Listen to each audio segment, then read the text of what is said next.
I saw this guy keynote the Web 2.0 conference in 2008. He inspired me to get into social media. In fact, I even dedicated a chapter in my book to him. I'm lucky enough to call him a friend over the past couple of years, and he's here for you this afternoon. He is a New York Times best-selling author, CEO and founder of VaynerMedia, a 300-person social media ad agency based in New York City. Ladies and gentlemen, please give a warm Westchester welcome to Mr. Gary Vaynerchuk.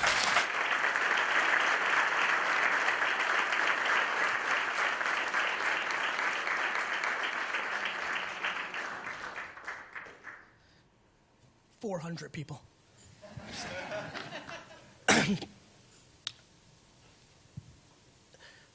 So the thing that I think a whole lot about is how it surprised. I tried to sit, it didn't work.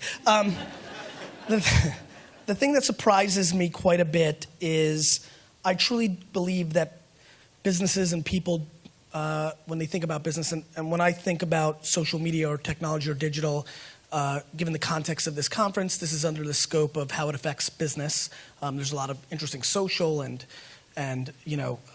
educational, and a lot of super interesting things that are happening in the fact that we're living through the second industrial revolution, or third. And I think we're living through extremely interesting times. And I think that every single person in this room is grossly underestimating how big the impact of what we're living through is overall, but specifically in business. I am continuously flabbergasted by the notion of how people feel comfortable in running their businesses in a year that we actually don't live in. When I spend all my time, like I do, in meetings with potential new clients or current clients, startups, because I just launched a fund, my own employees, the thing that continues to strike me is that we are just not making strategic enough decisions based on the year that we actually live in. Over and over and over again. I was in 2 meetings today, and people are comfortable with wasting very good money because they're comfortable in the way that they've always done it. And what happens, and this happened in 1996 when I launched WineLibrary.com, everybody told me, all my distributors, all the winery owners, all of my dad's friends that owned liquor stores, they told me that people would not put their credit card into a computer, that people would not be comfortable with that they would be scared. How many people in this room remember actually fearing the notion of possibly putting their credit card in a computer, let's call it 15 years ago? I want you to raise your hands. And we're talking about 20% of this room. And so I thought about that. And then the notion of when I started Wine Library TV, which is how a lot of you got to know me, when I started sitting in front of a camera in 2006, 4 months after YouTube was launched, and started for 20 minutes a day filming myself talking about wine and then spending all my time trying to get people to watch it. The 100+ employees at Wine Library who just watched me grow it from a $3 to a $40 million business at that point all thought I lost my mind. All could not understand why I would spend my time investing in putting out a show on YouTube, and then got really scared the next year when Twitter came out and I was spending 12 hours a day sending tweets, which right now would be considered extremely aggressive and wouldn't make a lot of sense to a lot of people. You can't imagine how everybody viewed it in 2007. I am going to buy the New York Jets. And the reason that is going to happen is really interesting to me. See, I don't think I'm really that talented in most things. The only talent that I think really over-indexes for me when it comes to business is truly understanding that innovation has never cared about anybody. That innovation has put out businesses, the biggest businesses, businesses in between, that entrepreneurs and CEOs and individuals make the mistake of being either romantic or naive to what's actually happening around them. And I also understand that now that the internet is 20 years old, it is at scale that is actually creating the speed of innovation that we're actually living through today. I was just on a call on the way up here with a organizer of a conference I'm speaking to on Monday in Miami, and it is the Black Service Limousine Conference. This is the owners of the biggest black car, Kerry XYZ, the biggest limousine companies in the world. And she's telling me what they all do and how they fight with each other. And I'm like, I bet you they all rallied together to fight against Uber. And she said, yep. And I sit there and I think about a company like Uber that is now selling shares of its stock for $10 billion in the secondary market that didn't exist 36 months ago. And I think about all the owners of those black car services that didn't care when it launched or didn't think it was going to work, or all the arguments that I heard when I invested in it, things like, nobody in New York City will ever use that. There's plenty of taxi cabs. We are living through the gross underestimation of what's happening. See, people don't buy an Uber or use an Uber because they need the taxi service. They're buying time. We're buying time. Those extra 7 minutes are worth it for a certain segment of society, and that's why they do it. How many people in this room actually get mad when another human being calls them? Raise your hand. I want you to raise it. Now hold on. I actually want you to raise it high, and I want people in the front row to look back and look around. I want everybody to understand. We are now living, raise it high. We're living in a world right now where 35 to 40% of the people, maybe 25 to 35% of the people in this room have raised their hand to the notion that when another human being has called them, that is a bad thing, because we now live in a world where we value our time so much that we don't understand why somebody would call us and take away our time, why they wouldn't text or email us so we could respond to them on our time. And that's why we're willing to pay twice as much for a cab, because it's going to save us 7 minutes, and on and on and on and on. And so we're living through a really interesting time. And you know what really pisses people off when it comes to time? When people advertise in their face when they were trying to do something else. For example, a lot of ad people in here. I've been thinking a lot about this lately. A year ago, when the Jets were going to trade Darrelle Revis, I was on ESPN.com every minute, trying to see what was going to happen. I was trying to break the news to my brother-in-law before he did it to me. And I checked on ESPN.com 4,000 times. Maybe, actually, let's give you a real number. I probably looked at it probably 1,400 times over a 1 week span. Every single time I did that, a Samsung banner ad popped up, right? Samsung had bought clearly a lot of inventory promoting whatever they were promoting. Now, back home at Samsung and the advertising agency, they were thrilled with the 1,400 impressions, right? Lots of impressions. They were even more happy with my click-through ratio, because as many of you know, those banner ads on the phone, those little X's, small. Thumbs, big. So of those 1,400 impressions, I think I clicked the ad 24 times. And those 24 times, Samsung's thing popped up, and I needed to give 300th of a second or 2, 3, 4, 5 seconds to X out and get back to where I wanted. So back home at the advertising media buying agency, at Samsung marketing land, everybody's high-fiving. 1,400 impressions, way higher click-through rate than normal. This is phenomenal. Meanwhile, in reality, here's what's happening. Gary Vaynerchuk calls his wife and says, Lizzie, this family is never buying another Samsung product again.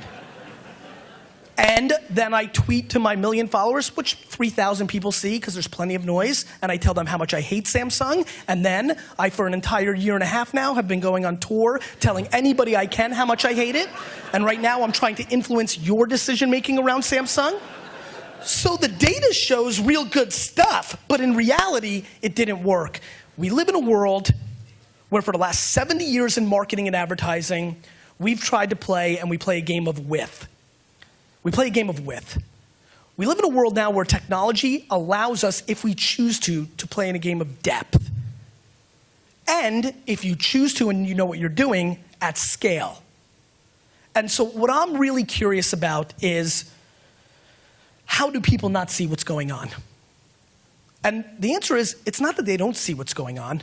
There's a lot of variables to why they're not executing their time and their effort and their dollars into better places.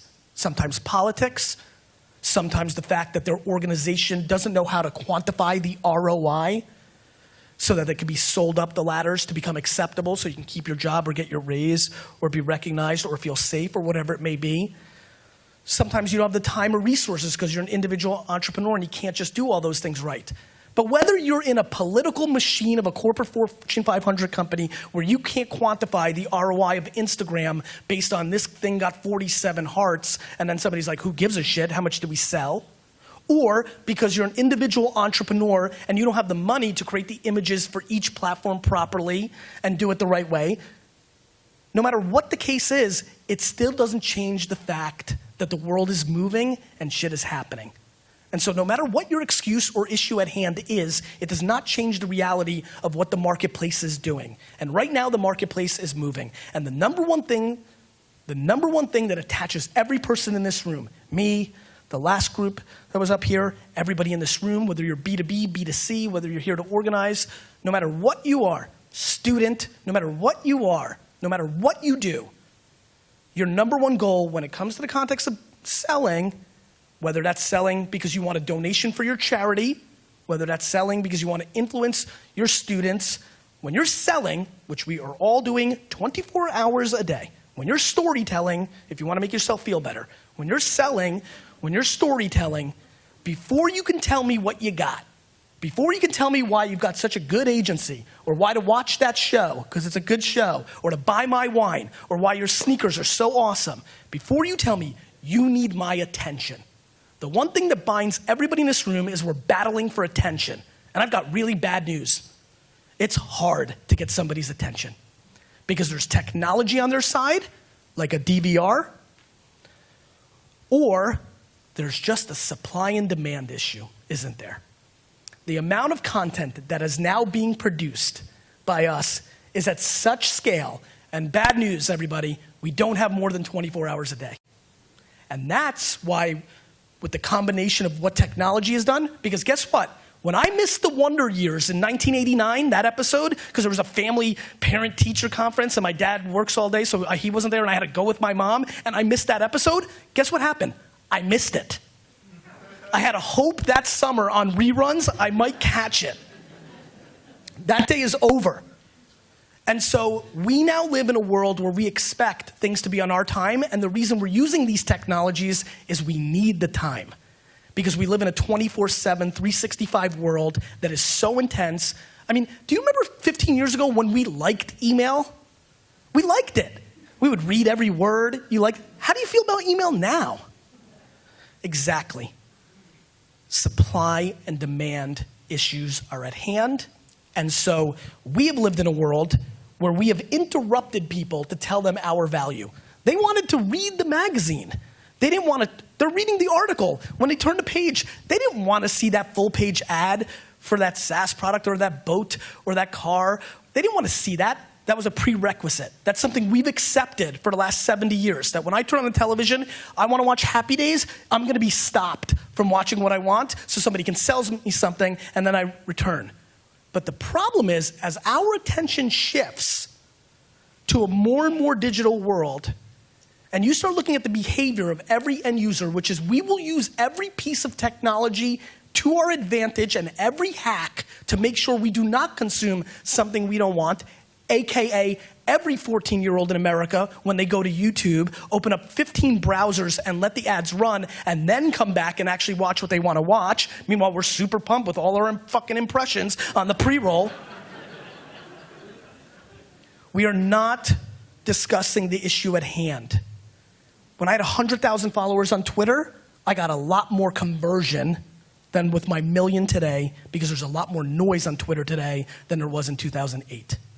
It's just the same old game. And so what I do, my friends, very simply, is for myself, for my family business, for my brand, for my clients, for whoever listens, for my startups, all I try to do is market in the year that we're actually living. Take advantage of the opportunity in front of us while it's there before marketers ruin it. Because that's what we do. We ruined television. We've ruined the internet marketing world. We've ruined email marketing. Email marketing used to be awesome. Used to get 90% open rates in 1996 until we all signed up for Living Social and Groupon and every other email service. And now Google's been forced, Google, who only makes decisions on data, has been forced. How many people here have Gmail? Notice 9 months ago what Google did? Created a promotions tab to take all that stuff and take it away because they were watching your behavior that you were actually starting to use email less because you were getting so much spam. And we don't self-police ourselves. We don't unsubscribe enough. It's quicker to just delete it again than it is to unsubscribe. We don't unfollow people on Facebook and Twitter enough. You're still following your girlfriend's boyfriend from high school on fucking Facebook. We just don't do it. You know why? Because we value time. Deleting, 1/100 of a second. Unsubscribing, 15 seconds.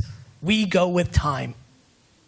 And that is something everybody's underestimating, that we go with time, that we go with value, that that's where we need to go. And the other thing we do poorly, and this is fun because there's a lot of smart marketers in this room, and I've just come into the world in the last 3-4 years to the corporate and agency kind of world. And what I've learned is that, it's got so many similarities to the wine world. If the Wine Spectator and Robert Parker said something, well, then everybody went with it. I'm having a field day laughing at the articles written right now by the industry magazines on the organic reach drop of Facebook. Everybody's talking about it. I'm seeing brands think there's I remember that food site decided to write a letter to Facebook, "Dear Facebook, we're breaking up." And I'm sitting there laughing and I'm like, my God, at the same moment when everybody is talking about how bad Facebook marketing is, at this moment, right this second, as I stand on this stage, Facebook's digital products, specifically unpublished posts, dark posts,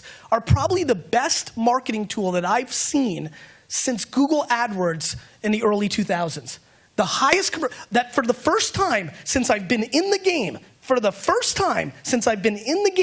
I feel confident to take direct response and conversion-based clients as clients at VaynerMedia because I know how to drive actual conversion results. Right now, while everybody's saying Facebook stinks and it's not good anymore, because what everybody does is decides to look at the negative instead of the positive, right? It doesn't give us any more organic reach, free reach. TV doesn't give you free reach. Banner ads don't give you free reach. That ad you bought in a newspaper doesn't give you free reach. They're not giving you anything for free. And so I'm very confused. I'm a confused dude, my friends. Very confused as how do people live in 2014 one way in the way they actually behave, in the way they do their things, and then for some reason, the second they put on their hat to go to work, to market, or to sell, they go in a completely different direction. They completely disregard all their actions at home. Every TV person I talk to, because I'm just fascinated, they DVR HBO and Netflix, everything they watch. And they peddle TV commercials? Of course. It's in their best vested interest. And I respect that. And look, I think live TV commercials, I think Super Bowl ads might be undervalued by 4x. I don't think anything's dead. I just don't think things are worth as much as they are when the attention of all of us isn't there anymore.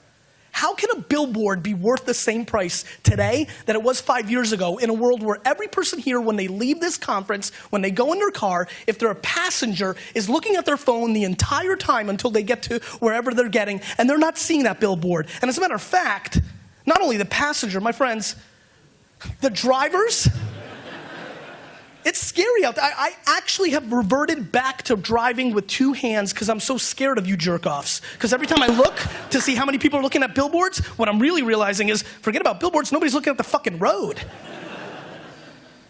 And so who here is going home and going through their direct mail super carefully tonight? And who here can't wait to open up a laptop and click the next banner ad they see on the right side? An industry that deems success with a 0.01 conversion rate. We live in a world where we accept things, and we accept them. Every time I get in front of a room, I was fortunate enough to just sit in front of the CEO of a major supermarket, the biggest one now through a merger at a PE firm, and we talking, and I'm explaining, and then the pokes come, and I love it. What's the ROI, and what? And I'm like, cool. Before I answer what this is going to do when you put a head of lettuce in a feed to somebody who's bought lettuce before and all these other things, before I tell you what that value is, just tell me once and for all what the ROI of your radio ads are. And the millions of dollars I'm seeing here in direct mail, and the ungodly amount of money you're spending on local television. Just tell me what the ROI is. My friends, here's what I know. I watch every day as entrepreneurs innovate and actually market and execute in the year we live in. and have success. I see entrepreneurs that don't do that and they fail. I see Fortune 500 companies that market and innovate in the year that we actually live in succeed. And the ones that don't, fail. This is a very common theme. I stand in front of you here today completely confident that Walmart is out of business. Walmart.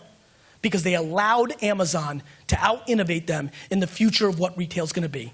And in 12 months, when every person in this room and every person in every small town in America can order from Amazon.com because the 13 warehouses are just about done, and they can get that delivery on the same day, you're all going to switch to it. And then somebody tells me the other day when we had this conversation, he said, no, but the experience of going to Walmart, people still like going.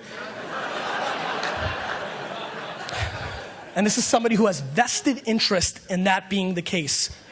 Because nobody likes that experience, and even more importantly, even if it was the single best experience in your life, you won't give it up for the amount of time that you're going to save by driving back and forth. Time, the health of you and your family. Number one, money. Number two, time. And we're living right now where the internet is at a scale that is leveraging time, willing to sell it back to you, and you're buying. All right, there we go. Thank you, Gary. I'm Phil Van Horn from Blue Rock Energy. The first thing I want to say to you is go Bills.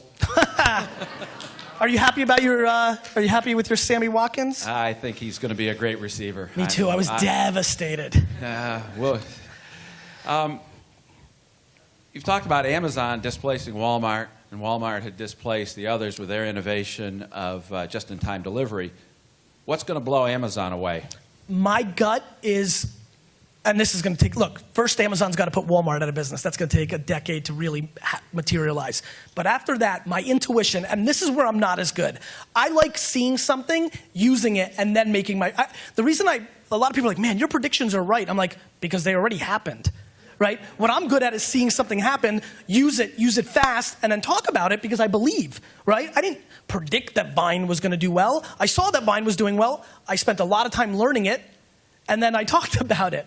This would be me predicting. So this is where I missed the mark. I've learned this about me. But my intuition says it's going to come in the form of the smart kitchen, right? The smart refrigerator. When your refrigerator understands that you put 6 Bud Lights in your refrigerator, and over the next 3 days, you drank them 2 at a time every day. And then the next time, you put a 6-pack in, and through RFID or new image technology or whatever the technology of the day is to recognize that that's Bud Light. And the third time you put in your Bud Light and you start drinking it, by the time you put it in the 4th time and you pull those first 2 out and your refrigerator understands your rhythm, your refrigerator reorders the Bud Light for you and it shows up at your home in 2 days. That is when brands would be able to go direct to consumer. The problem for brands like Bud Light and all the brands I work with is something called channel conflict.